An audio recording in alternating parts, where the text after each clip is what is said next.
नमस्कार, मैं योगेश राणा और बात करते हैं उत्तराखंड के विधायकों की, क्योंकि उनके हाथ एक बड़ा मौका लगा है जिसके जरिए दो बातों की बड़ी आसानी से नाप तोल हो सकती है।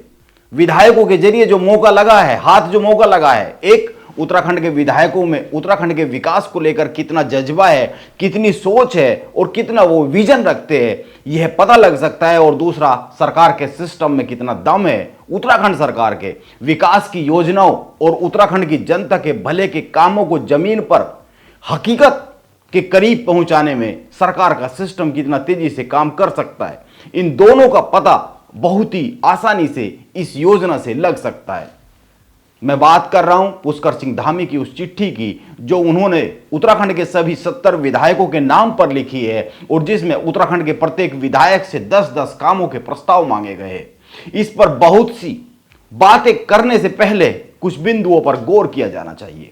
पहली बात, उत्तराखंड सरकार की इस पहल से यह नापा जा सकता है कि उत्तराखंड के 70 विधायकों में से कौन सबसे काबिल विधायक है।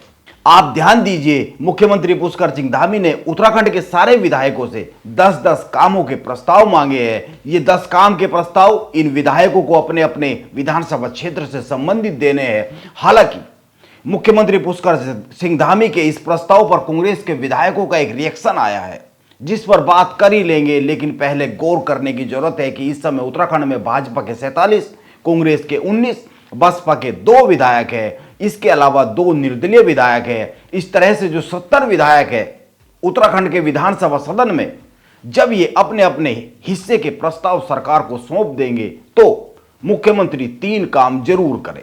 एक, अगले साल 1 जनवरी के दिन उत्तराखंड की जनता को यह जरूर बताए कि कितने विधायकों के प्रस्ताव सरकार के पास आए हैं और कितने विधायकों की ओर से प्रस्ताव नहीं आए हैं और कितने विधायकों के प्रस्ताव काबिल है, औचित्यपूर्ण है। यह तो हुई एक बात। और दूसरी बात, अगले साल, अगला जो 1 साल होगा प्रस्ताव आने के बाद, यह तय किया जाना बहुत ही जरूरी है कि जो प्रस्ताव आए हैं उन प्रस्ताव में से कितने प्रस्ताव इस लायक है कि जिन पर काम शुरू किया जा सकता है। यह एक छटनी हो जाए तो उसके 1 साल के भीतर भीतर यह भी उत्तराखंड की जनता को बताया जाना चाहिए कि कितने प्रस्ताव पर काम शुरू हो गया है छटनी के बाद, ताकि यह समझ में आ सके कि मुख्यमंत्री ने जो एक अच्छी पहल शुरू की है उसको सरकारी अफसर कितना अमल में ला पाते हैं।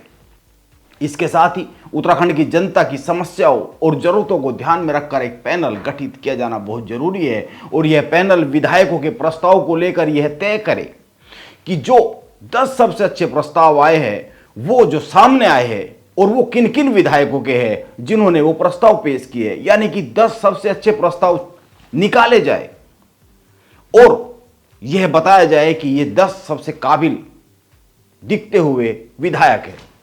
वैसे तो 70 विधायकों के हिसाब से 700 प्रस्ताव आएंगे, इसीलिए कम से कम 100 प्रस्ताव अच्छे होने चाहिए। और मैं यह मानता हूं कि अगर आने वाले 2 साल में भी विधायकों के 100 प्रस्तावों पर अमल में लाया जाए तो उत्तराखंड की तस्वीर बड़ी तेजी से बदलनी शुरू हो जाएगी। लेकिन क्या ऐसा संभव हो पाएगा? और इसी के साथ आप एक बात को और समझ लीजिए, उत्तराखंड में विधायकों को हर साल 4.25 करोड़ रुपए मिलते हैं विधायक निधि के तौर पर, और अधिकतर विधायक इस पैसे को भी जनता की सुविधा के ऊपर खर्च नहीं कर पाते हैं। यह एक सच है। विधानसभा के पिछले कार्यकाल में सितंबर 2021 तक उत्तराखंड में 293 करोड़ की विधायक निधि खर्च ही नहीं हो पाई। यह जनता के लिए आया पैसा था और जनता के काम में खर्च किया जाना था। आप गौर कीजिए, 2017 से सितंबर 2021 तक कुल 1256 करोड़ रुपए विधायक निधि में उत्तराखंड के विधायकों को उपलब्ध कराए गए, लेकिन इसमें से 23% विधायक नीति बच गई, वो खर्च ही नहीं हुई जनता के विकास के लिए, जनता के कामों के लिए। यानी बहुत से उत्तराखंड के माननीय विधायक ऐसे हैं जिनको यह समझ में नहीं आया कि पैसा जनता की भलाई के लिए कहां पर खर्च किया जाए। इसीलिए मैं सवाल उठा रहा हूं कि कितने विधायक प्रस्ताव देंगे और कितने विधायकों के प्रस्ताव बहुत काबिल तारीफ होंगे। यह एक सामने आने वाली सच्चाई है जो आनी चाहिए। इसीलिए मैं कह रहा हूं कि यह जो पुष्कर सिंह धामी की एक बहुत ही अच्छी घोषणा है, इसकी मॉनिटरिंग होनी बहुत ही जरूरी है। इसीलिए मेरा तीसरा सुझाव यह है कि सबसे अच्छे प्रस्ताव देने वाले 10 विधायकों को सम्मानित किया जाना चाहिए और सबसे तेजी से काम करने वाले विभागों को भी सम्मानित किया जाना चाहिए इन प्रस्तावों पर। और ध्यान में यह भी रखा जाना चाहिए कि सबसे खराब और सबसे कम प्रस्ताव देने वाले विधायकों को अगली बार टिकट काट देना चाहिए और काम न करने वाले विभागों के अफसरों को वेतन काट देना चाहिए, कम कर देना चाहिए, ऐसा मेरा मानना है। हालांकि मैं ये मानता हूं कि शायद ही 10 विधायक ऐसे निकले जो 10 प्रस्ताव पेश कर पाएंगे। एक विधायक से 10 प्रस्ताव मांगे गए हैं और मैं ये कहता हूं कि उत्तराखंड में शायद ही 70 में से 10 विधायक हो जो 10-10 प्रस्ताव दे पाएंगे। यह तो हुई एक बात। और दूसरी बात, अब मान लीजिए 70 विधायकों की ओर से 700 प्रस्ताव आ भी जाते हैं, मान ही लेते हैं, तो एक सवाल है, इन 700 प्रस्तावों को पूरा करने के लिए धन कहां से आएगा? क्योंकि एक मोटा सा अनुमान लगा भी लिया जाए तो एक प्रस्ताव पर कम से कम 10 करोड़ का मान लेते हैं एक प्रस्ताव। वैसे तो बहुत ज्यादा होगा, लेकिन हम कम से कम मान कर चल लेते हैं। अगर एक प्रस्ताव 10 करोड़ रुपए का भी होता है तो 7,000 करोड़ रुपए चाहिए हर साल। यह मैं बहुत ही मोटा सा एक अनुमान लगा रहा हूं, क्योंकि कोई प्रस्ताव 10 करोड़ का मुझे नहीं लगता होगा, क्योंकि कोई प्रस्ताव ऐसा माना जाना चाहिए कि 50 से 100 करोड़ के आसपास भी हो सकता है। मुख्यमंत्री पुष्कर सिंह धामी ने खुद कहा है कि विधायक निधि जो विधायकों को मिलती है उससे छोटे मोटे काम ही करवा पाते हैं विधायक, जैसे सड़क, खड़ंजा, नाली आदि, और यह हर साल 4.25 करोड़ रुपए होते हैं। इसीलिए विधायक जो प्रस्ताव देंगे वो उत्तराखंड के समस्त विकास में भागीदारी को ध्यान में रखते हुए देंगे। हो सकता है कोई अपने क्षेत्र में स्कूल कॉलेज का प्रस्ताव लेकर आए, कोई अस्पताल का प्रस्ताव लेकर आए, कोई रेलवे लाइन का प्रस्ताव लेकर आए, कोई हेली सेवा शुरू करने का प्रस्ताव लेकर आए, हो सकता है कोई पुल का प्रस्ताव लेकर आए और कई सारे पुल का प्रस्ताव लेकर आए। और अगर इससे कम काम के अपने क्षेत्रों से कोई प्रस्ताव लेकर कोई विधायक आता है तो यह भी समझना बहुत ही जरूरी है कि क्या वो विधायक अपने क्षेत्र में काम करने की इच्छा रखता है, क्या वो विधायक बनने के भी काबिल है। अगर बहुत इस तरह के प्रस्ताव नहीं आते हैं तो, जिस तरह के मैं बता रहा हूं, इसीलिए मैं तो बहुत ही कम रकम एक प्रस्ताव के लिए मानकर चल रहा हूं। और मैं यह सवाल इसलिए विस्तार के साथ कर रहा हूं क्योंकि यह आप और हम सभी जानते हैं कि उत्तराखंड की सरकार और उसकी माली हालत कहां है, किस स्थिति में है, यह बात किसी से छिपी हुई नहीं है। इसीलिए यह भी एक सवाल है कि इन प्रस्तावों के लिए धन कहां से आएगा। और अब आखिरी सवाल, मंत्रियों की ओर से आए प्रस्तावों की अलग से लिस्टिंग की जानी चाहिए, ताकि यह तो समझ में आए कि मंत्रियों को उत्तराखंड के विकास योजनाओं को लेकर कितनी समझ है।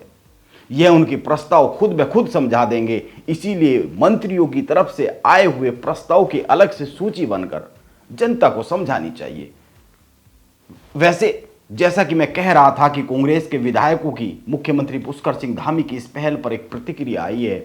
उन्होंने इसे बहुत अच्छी पहल बताया है और साथ ही यह भी कहा है कि इसमें कोई सत्ता पक्ष और विपक्ष के विधायकों के साथ दुराव नहीं होना चाहिए।